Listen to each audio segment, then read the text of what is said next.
Hello, and welcome to the Grow Patiently podcast. My name is Hugo Trace from growpatiently.com, and this is the podcast where we speak with people who are doing weird and wonderful things in the healthcare industry and to learn all about their stories, how they're developing the businesses they work for or that they own, and what they're up to, essentially so that we can learn from them.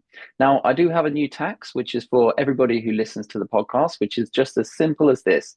If you listen to it and you enjoy it, you take even just one thing from it, then please do pay the tax, which is just to pass it on to one other person.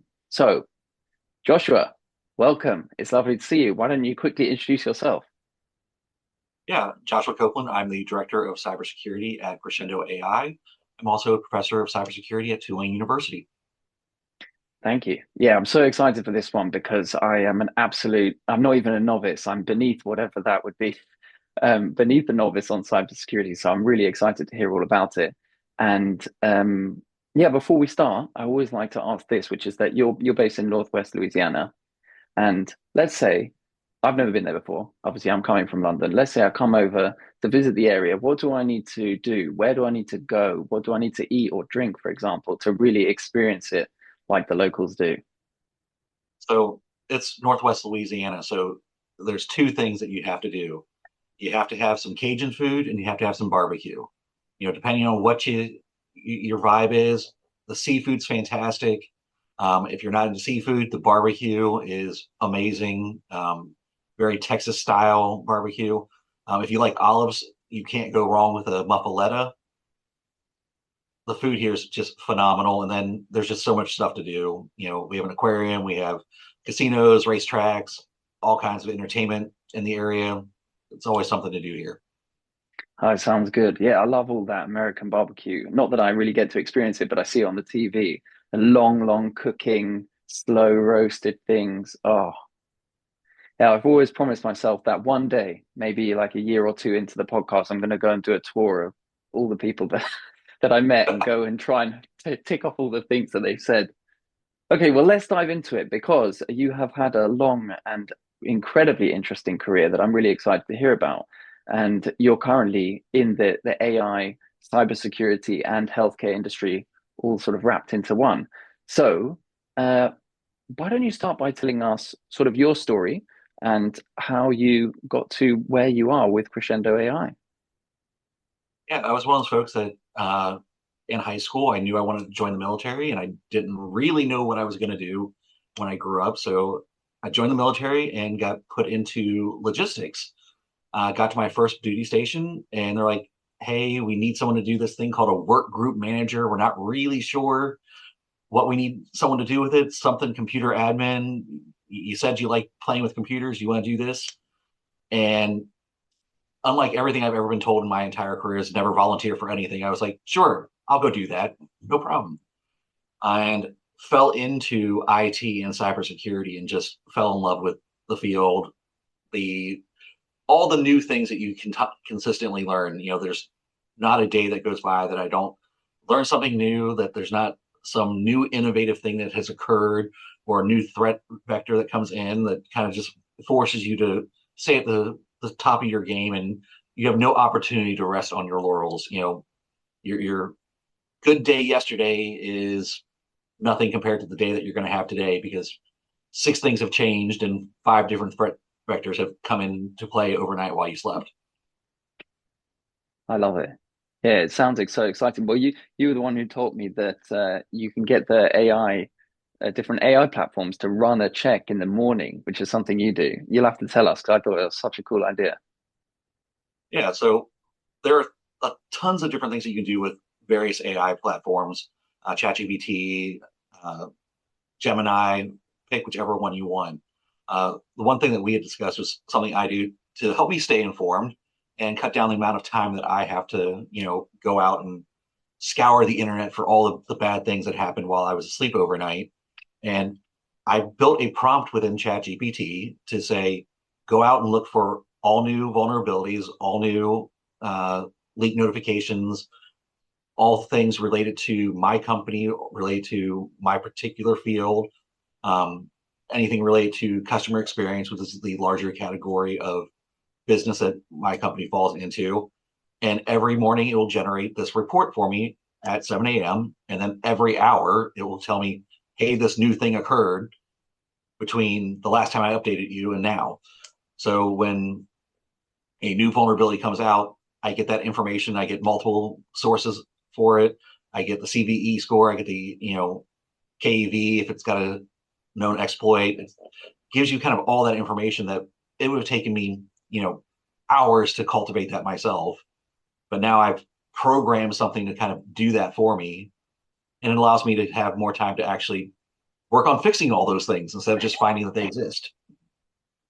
Yeah, that's kind of the classic thing I'm experiencing with AI is that it's helping me to go so much faster, but not so then I have more time to, I don't know, spend time with loved ones. It's more just so I can spend more time going even further.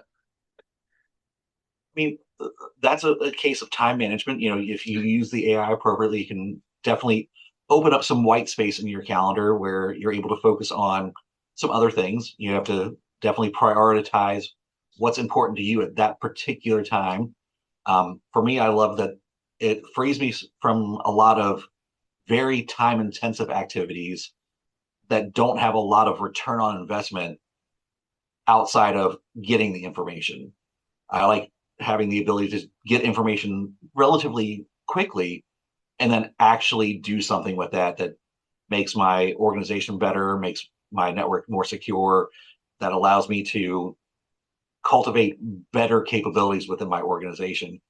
And that's something that's super easy to do, but you have to be very cognizant of how you do it and tell it what kind of sources that you want. You don't want it pulling off of, Billy Bob's blog on cybersecurity. You want kind of those good authoritative sources so that when you do invest the time doing this, you're doing it on the right things. Yeah, of course, there's no use if it's just going to scrape all of the blogs of the people who've got their homemade bunkers and are just stocking up cans saying any old thing. Yeah, because you also taught me, we had only a brief conversation. I already remember a number of things you taught me. The other thing was to always tell it what character it needs to play, essentially. So imagine you are blah blah blah, or you are some sort of expert in some particular field. Now go and do this task for me. And I've been using that every day now when I use it. So How's that thank worked you. for you? Brilliantly. Yeah, it's excellent. I mean, the sort of things we do, things like SEO, for example, search engine optimization to help people rank up in Google, it's amazing. Just say, imagine you're an SEO expert with as many years as you can have experience. Off we go. Let's do this task. And it's brilliant. It's really good. So why don't we talk a little bit about Crescendo AI? Yeah, tell us what the company is, what they do. Obviously, you work in healthcare, but you work across a number of industries, but it's a really interesting company. Right. So Crescendo AI is a services company where we specialize in customer experience. Most folks might know the legacy term BPO or back office production type of things, where it's we do things that as an organization you might not be an expert at, but you need them to happen anyway. So customer service, writing menus and designing menus and all those cool things that have to happen so businesses can run, but you might not have the skill set or the desire to manage all that yourself. What makes Crescendo vastly different is that we have developed some really cool technology leveraging foundational AI models to really ramp up customer service in a way that is orders of magnitude better than what you can get with people alone. We like to think that we are AI augmented with humans rather than humans AI augmented with AI, because we put AI first. You can go to some of our customers' websites, and when you're interacting with their agent, that agent might be our AI agent. And for the most part, most folks don't realize the difference between the two because we do a lot of heavy lifting on the front end, making sure that it's got the right personality for that organization. Like we talked about, we're telling it who it is as a individual when it's reacting to questions from our customers, or really our customers' customers. And that allows it to have really good results and extremely high customer satisfaction rates, because we've not only told it exactly who it is, how it's supposed to respond, and where it can get legitimate answers from, which negates the issues that most folks have with AI hallucination, where it just randomly makes up answers. Our technology eliminates that risk, um, and really generates something where you can get true great customer service for a fraction of the cost that you normally with a fully human uh, backdoor type of organization. And then we still have humans on the backside where if it's got to be escalated beyond the AI, there's a human that's there that will be able to interact with the person and hand off that as a warm handoff to make sure that you really get the customer service that you want as an organization. Yeah. And there's a lot of people who are doing at the moment, or I think, on a very minimal level, they're sort of getting an API, they're connecting an AI model, shall we say? I mean, I'm no AI expert, and then pulls it through into a software that's already existing, and then runs some kind of like text-based AI messaging. And those are great. Don't get me wrong. I also think those are great. But when I spoke to you about yours, I thought, whoa, this is something really quite different. And I know there was a number of different things that really set you apart. I know one of the things we want to talk about is the no data element that you have. But why don't you tell us a little bit about what really sets you apart from those thousands of people who are doing the sort of API connector?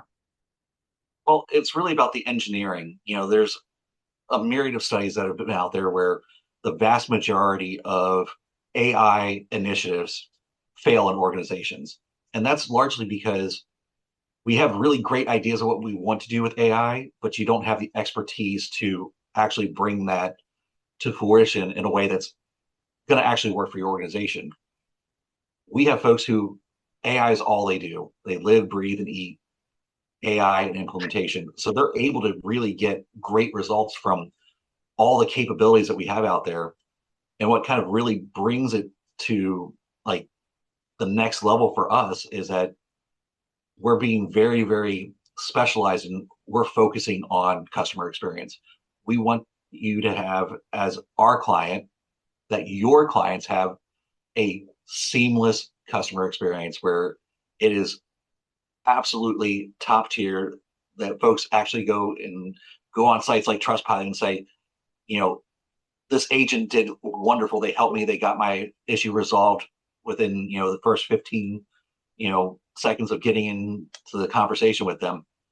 And that provides a very different kind of mechanism because when you have live human call center, you're limited to the number of things that you can take in based off of that call center. So if you only have 5 agents, you can really only handle 5 things at a time. With our AI agent, you can do virtually unlimited number of concurrents and then escalate to a real person when it gets beyond what the agent is allowed to do. Because there are some things you want a human to make a decision on, and we have human in the loop in the entire kind of mechanism where we have developed the knowledge base that's all human informed, human approved. This is what the AI agent can and can't do. These are kind of the left and right bounds. We have zero data retention for our model to where we're not doing training on AI models. So we're not taking data and using that to train it. We're just telling it this is how you're going to be, and this is how you're going to get these answers from this location. And we're not doing any training, so there's no data to be leaked. There's no data that's being kept long term.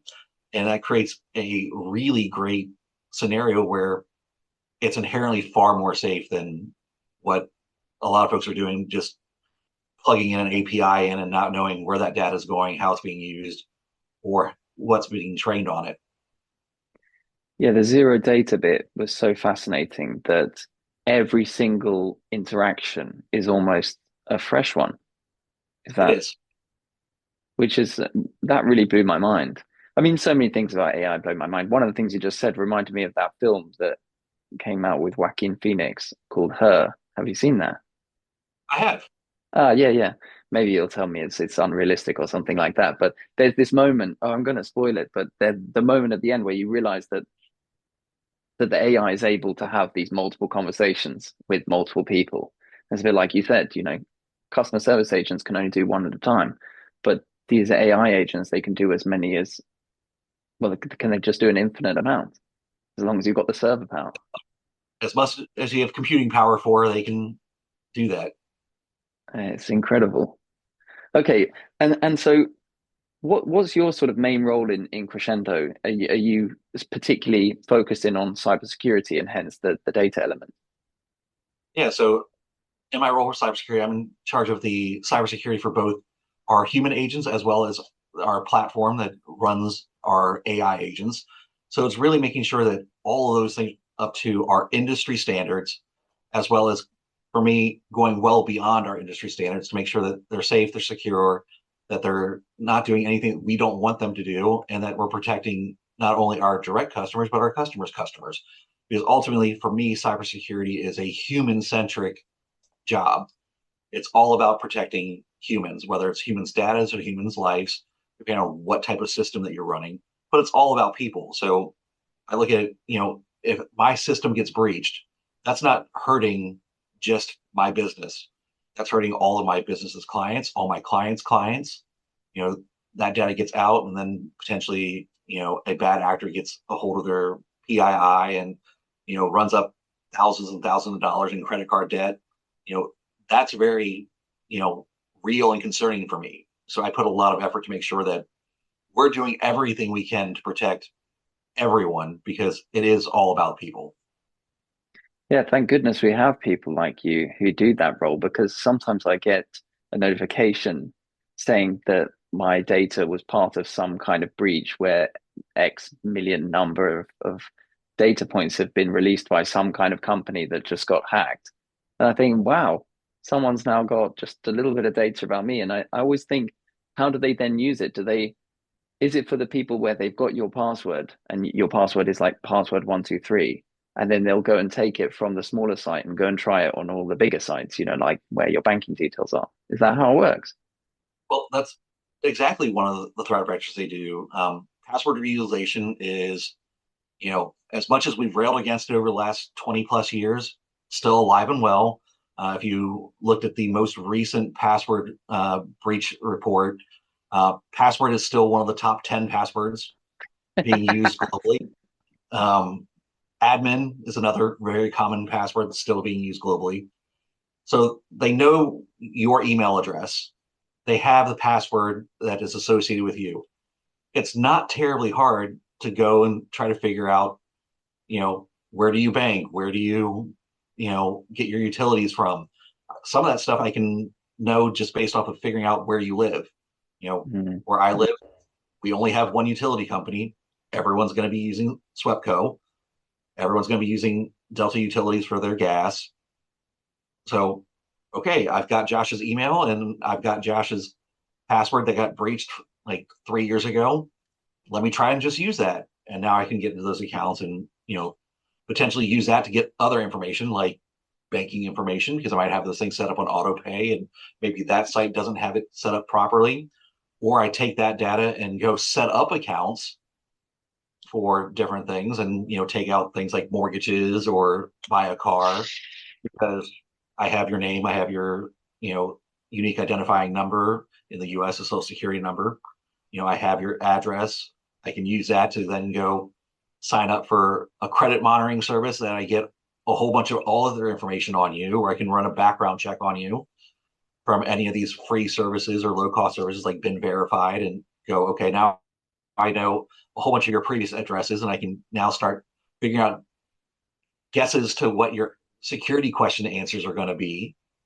I can go start your Facebook page and figure out, oh, you're going to be on vacation during this time frame. Now I know what your name is. Your anniversary date's on there. I can go to your garage and start punching in numbers and go, maybe I can get in and not have to do anything. Um, and that's the thing is a lot of this stuff is very low cost on the dark web. My identity last time I looked about a month ago was $1. So for the low price of $1, you can be Josh Copeland. Why you'd want to do that, I have no idea, but you could. Um, and that's because our threat actors have gotten very, very specialized. You have folks who their entire job is just going out and harvesting credentials, trying to figure out, usernames and passwords. And they don't use that to do nefarious things. They sell it to somebody else who specializes in initial access, who will then use that to try to get into a network. who will then sell that to somebody else who is really, really good at exploiting a network. So they sell to a ransomware group who will then go in and actually deploy a ransomware and try to recoup that money that way. It's really a interesting economic system that you have with all these bad actors where they've become very specialized, and there's a whole economy around. I do this part and sell it to you for this part, and you sell your part to this other person, and then eventually somebody gets a big payday, and then that money trickles all back down because somebody somewhere made a bad mistake and clicked on a phishing email somewhere.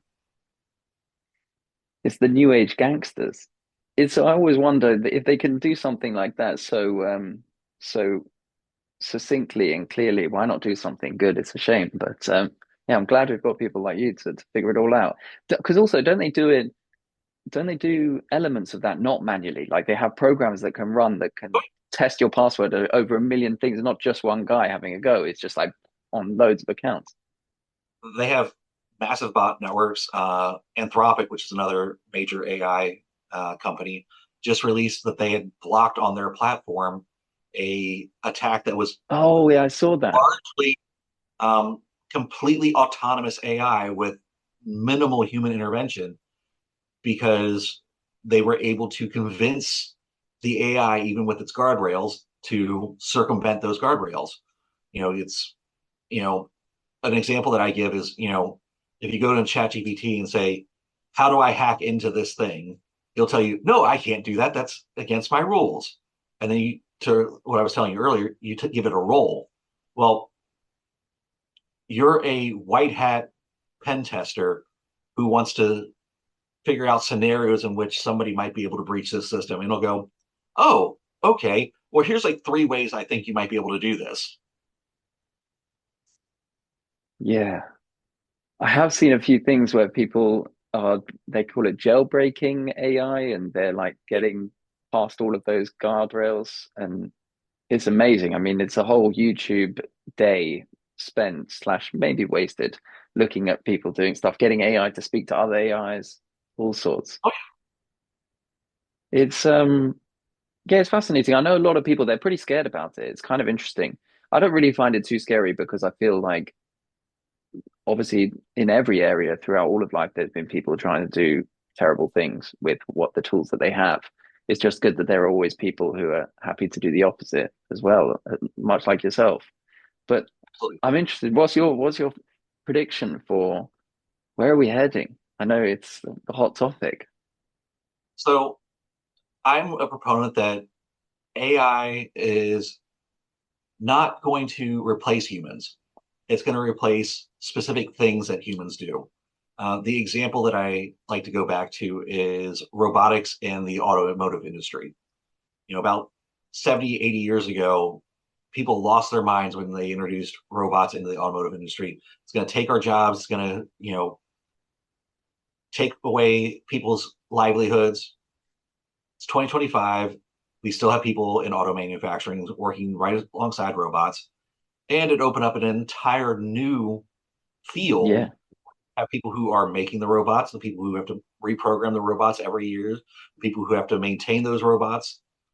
So it's going to change things fundamentally how we do things, but it doesn't mean that we're losing human jobs. They're just going to be different, and those who adapt to that quicker are going to be the ones who are extremely successful. Um, and the people who are not willing to skill up and do new and different things and want to keep doing the same thing will probably have a hard time. AI is largely changing fundamentally a lot of the things that we're doing, from healthcare, where we now have AI, double and triple checking radiologist work, where a radiologist will look at a mammogram and go, I don't see anything, negative. This is good. And they'll run it through a AI that's specifically programmed to look for the most minute sign or symptom and potentially identify something like breast cancer at an extremely treatable early phase versus waiting until it's big enough that the human eye can detect it. So we're going to see shifts like that occur. We're going to see you know, how things work. In my field, cybersecurity, you know, we have what we call tier one SOC analysts who literally their job is the most mundane and boring job known to man because they have to get all these alerts and go, is this a real potentially bad thing or is this a false alert? Because we have to find that kind of balance between real alerts and false positives. And that can be very, very just soul sucking. AI is a great tool for that because it's really good at doing the same thing over and over and over again. Like it's purpose built for that. So yes, will it change the way a tier one works? Absolutely. But that now that tier one might be able to do more interesting work, work that actually requires human intellect to actually do more decisional things. So it's all about just how you're going to evolve those different positions as AI becomes more prevalent. I'm totally with you as well. I think throughout all of, I used to be a history teacher. Throughout all of history, people have been worried that jobs are going to be taken and livelihood will be taken by some sort of tool. People were worried about diggers. They were worried about tractors. They were worried about all sorts. In Britain, we had this group called the Luddites. Can't actually quite remember when it was, but it was when they created machines to do like lathe machines, I think they were. And this group called the Luddites, they went and destroyed all the machines because they felt like it was going to take all their jobs. But obviously, in the end, people need to make the machines, fix the machines, make sure the machines were running, and that, like you said, creates a whole new economy. So I'm really excited, and also, like you said, changes a lot of kind of mundane stuff. Thinking about when I was a teacher, I used to have to write tons of quizzes. It's incredibly boring and time consuming. With AI, you could probably say, can you just create a 10 question quiz on X, Y, and Z American history period? And it'll just go, and then you can move on to something more important.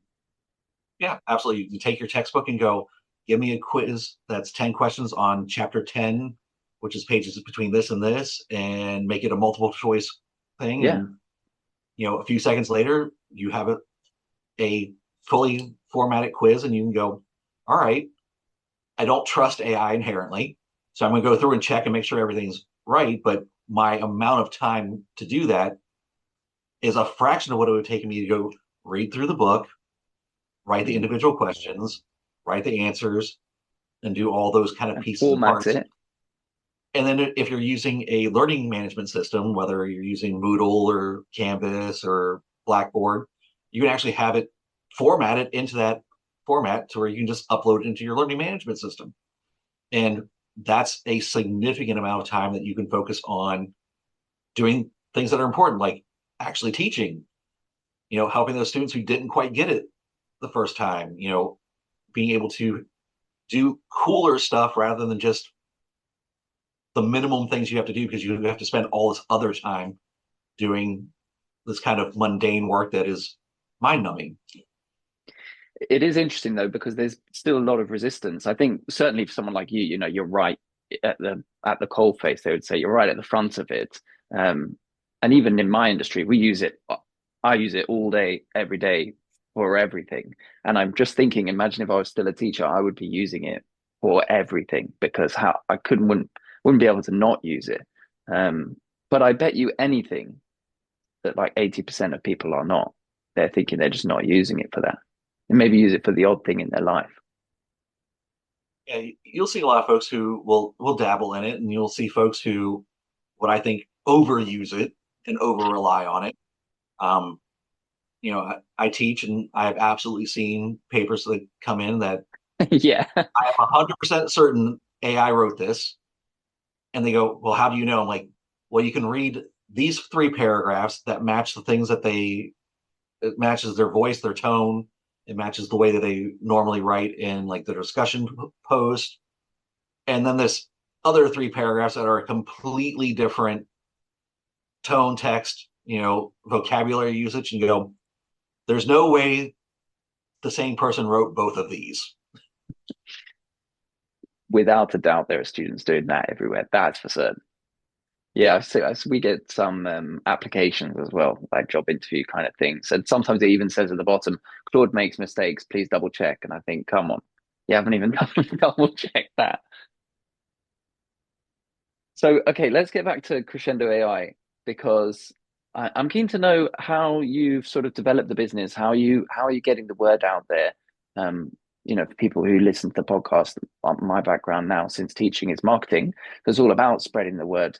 And I'm interested to know how are you getting in front of other businesses and letting them know of the different use cases of your business. So, like most organizations, we have a fabulous BDR team, business development representative, who go out and leverage the skill sets they have and leverage things like LinkedIn for folks who are asking questions about customer experience or AI. Um, One of our biggest ones is customer referrals. The folks who are using our services, and people who do your kind of business in other industries. You know, cybersecurity, I like to think of it, you've heard of 6 degrees of separation. I think cybersecurity is closer to 3 degrees of separation. You know, I don't know you directly, but within 3 people, I probably know somebody who knows you. Um, and that's very similar to pretty much any industry. Um, in healthcare, it's very similar. You have people who are working in this type of product line. You probably know at least 4 other people at 2 other companies that are doing something similar and might have a similar need. So I know we, as in cybersecurity, will go, I have this problem. What solutions do you guys have for this? Because odds are I do not have a unique and special problem that nobody else has ever had in the field. Somebody has probably already seen this and might already have 3 different ways to fix the problem. And those kind of customer referrals where it's somebody I trust says, go check out this person or go check out this other person. Another way that we are potentially looking at is taking traditional BPO, acquiring them through M&A, and then introducing the AI component as an option for those existing customers. And that way, it's a smoother transition to kind of they're already using outsourced BPO. This is a way to not only do the BPO you were already doing, but also reduce your cost. Because we have a very great cost model that's different than what a lot of BPOs are using, where you're paying for somebody to be in a seat from X number of hours per day. Our model is outcome based. Do you have a positive outcome that we're able to close that ticket? Yes or no? If yes, great. This goes into your queue. You pay for that. If we can't close the ticket and it has to get escalated to you as the actual client, you don't pay for that. And that allows for expanded level of coverage because you're not paying somebody to sit there whether you're getting calls or Mm. not at 3 a.m. So I think we're doing it in a way that enables businesses to have better customer experience with more coverage than what they would be able to do under a traditional BPO model. Yeah, that sounds great. That element that it's also like a performance model, really. I can't imagine an actual assistant wanting to necessarily do that because some things do have to be handed on. But oh, it's really fascinating, and I bet the voices are they really impressive. How do you even go about making the voices sound so good? Um, we leverage all the latest technology. We have partnerships with Amazon as well as with a number of other organizations. So we are truly omni-channel. We'll take information in through email, through text, through chat, through phone call, run that through our system, and give you back a response that is appropriate based off of how we're communicating with you. So if you're calling in, you'll get a voice message back. If you send an email in, you'll get an email back. If you're Mm. using the on-site chat, you'll get an on-site chat back. And it's really about meeting the customer where they are. It can't be long until every single restaurant has all of their bookings just done straight through something like Crescendo AI. I would like to hope so. It seems to me it's the only option. I mean, from my perspective, it's totally the best way to do that. There are other tools out there that you could do that with, but I think ours is far more personal, uh, and it gives you a better experience. And that's truly kind of where I think we differentiate ourselves. Is it's not customer service; it's customer experience. We're giving you a unique experience that is not talking to a basic chatbot. Yeah. Okay. It's, I've really enjoyed hearing about all this, and I still want to pick your brain on loads of digital things and cybersecurity because it's just so interesting to me. But I'm also aware of the time. So what I want to ask is probably one of my last questions on this, which is what's like the biggest challenge for you in your role in terms of, I suppose, being successful and achieving what it is that you want to achieve? Um, for ours, it's really in cybersecurity, the biggest challenge is translating what we do day in and day out into language that the folks on our business side understands. You know, I can talk bits and bytes all day, but only folks in cybersecurity or IT are going to understand what I'm talking about. I can tell you, a CVE and a KEV, and this is a vulnerability, but that doesn't mean anything to you. It doesn't generate any interest. It's me. I could be talking Greek for all it mattered to you. But when I tell you that this vulnerability affects this system that we have, and if that system goes down, that's $1,000 a minute every minute that system's down. Magically, the light comes on, and you go, "Okay, that's important. I need to address that." So, understanding how to one understand what your business is, and then how to talk to people in the terms that they understand. Which, to me, it's money and risk. Those are kind of universal languages everybody natively understands. I like money. Money's good. I want more of it. And risk is good or bad, depending on what your risk appetite is and what you want to do. Is there some things that I'm willing to do because the risk outweighs the benefit? Potentially. You'll see a lot of industries where I'll take retail, and there patch Tuesdays every month for Microsoft, and a lot of organizations will not patch in November and December if they're a retail establishment. Well, why would they purposely not patch these vulnerable systems? Well, what's happening in November and December? That's a major market share for sales for the Christmas holiday. Every minute that they're down, that's sale revenue that they're not going to get. Mm, When they do their risk assessment, they go, the risk of this being exploited versus the risk of the amount of income I'm going to potentially lose by shutting down my website or shutting down the back end that allows me to do fulfillment isn't worth that risk right now from context. Now, January 1st rolls around, they go, now it's fine. We'll patch immediately. So understanding not only just the cyber piece of it, but how it ties into the larger business. And that applies to any organization, whether it's, retail or medical or something else. So an example is, cybersecurity, you know, I want you to put a password in every time you log into a system. Well, maybe I don't want the ER doctor to have to put a password in every time he needs to access the system because when seconds count, I don't want them fumbling with the password for a minute and a half because they just changed their password and they forgot what it is, which is why you see in a lot of American ERs, they have proximity cards where they mm, can walk up, scan the card, and that allows them to log in with still a high degree of confidentiality and that it's probably the person that's supposed to be. So it's finding those solutions around how do we get the right level of security that matches the business need that also makes everyone happy. Security and ease of use are kind of at opposing odds. The more secure it is, the harder it is to use, the more it's easy to use, the less secure it's going to be.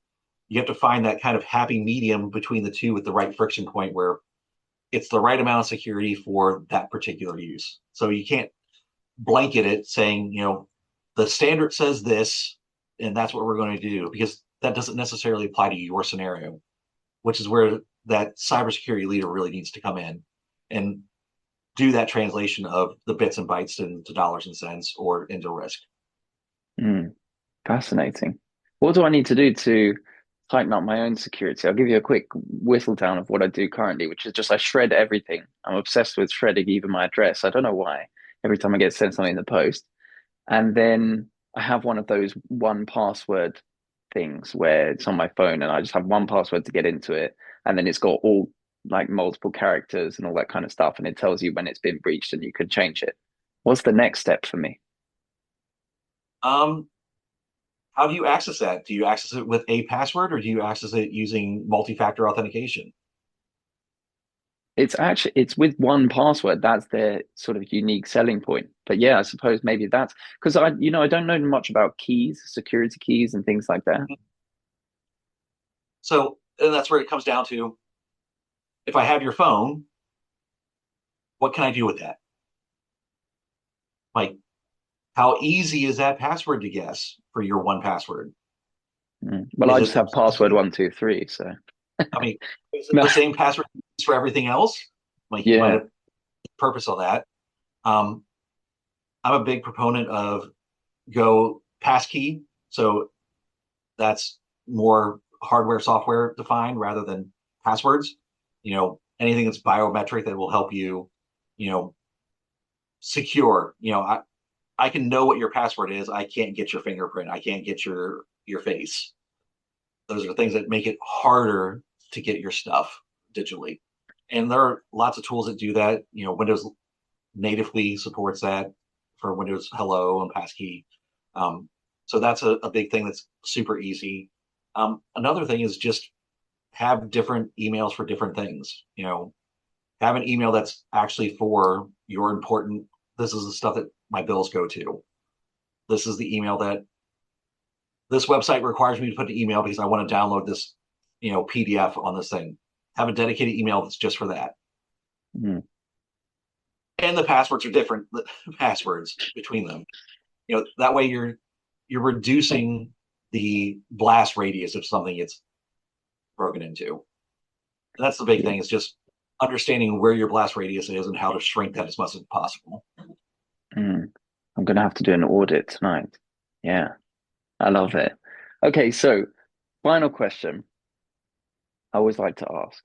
If you could go back in time and you could see a young Josh, 20-year-old, just diving into cybersecurity and the world of well, eventually AI, but you can only give one piece of advice to that young Josh before you come back to this time, what are you going to tell them? Buy Bitcoin. Oh no, I forgot to say that the one caveat is you're not allowed to say buy Bitcoin. That's the second person who's given me that one. But yes, buy Bitcoin and don't swap Uh, it for a pizza. yeah, don't swap 40 Bitcoin for a pizza.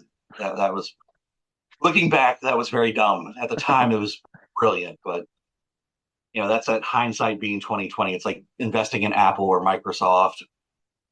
You know, you wish you would have done it when you could have. But seriously, I think the big thing for me, if I would go back and talk to my younger self, is, you know, say yes. Say yes to things, because the most amount of growth I've had in my career is when I've said yes to doing things that were completely off the chart of what I thought I should be doing. And that helped me grow a lot as a professional and within cybersecurity. What a lovely circular moment that was the initial first answer to the question was that when you first got into cybersecurity, you were asked, do you want to do this thing that we don't really know how to do? And you thought, yeah, okay, I love it. Yeah. Well, listen, Josh, thank you so, so much. I really appreciate you sharing everything. It's been so much fun speaking with you. So thank you. And to all the listeners who are listening, as always, thank you so much. Please do pay the tax. If you took something away that you enjoyed, you laughed, you cried, you learned something, please do share it with one other person. We really appreciate it. Other than that, Josh, if people want to kind of reach out to you or they want to learn more about cybersecurity or they want to find you online, what can they do? You can find me online on LinkedIn. I'm Joshua Copeland. So linkedin.com/in Joshua Copeland. Yeah, and you're like a linked influencer, LinkedIn influencer, I would say. Influencers are evil. I'm just a guy who rants on the internet about cybersecurity. Yeah, so go and check out Josh on LinkedIn, um, and go and check out Crescendo AI as well because they're doing fascinating stuff. Well, listen, it's been great speaking with you, Josh. Thank you so, so much. And to everyone who's listening, thanks again. Have a great day. Thanks for having me, Hugo. You're very welcome.